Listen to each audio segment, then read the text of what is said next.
How to get dark mode on Snapchat in Android. Hi everyone, welcome to the channel. This is Rose and without further ado, let's dive right into the video. Launch a Snapchat app on your device. Log into your account. Head towards Bitmoji icon at top left and you will land on your profile feed. Now tap on the cogwheel icon or setting icon at top right. Once you land on the settings section, you have to scroll down, locate option of app appearance, and tap to open it. Here it has been set to match system. To enable dark mode, select always dark and tap restart now. Switching themes means we will need to restart the app. Make sure you have saved anything important.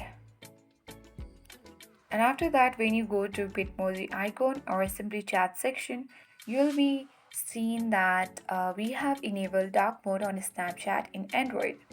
I hope this guide was helpful. If it was, then do like, share, comment, and don't forget to subscribe. Thanks for watching.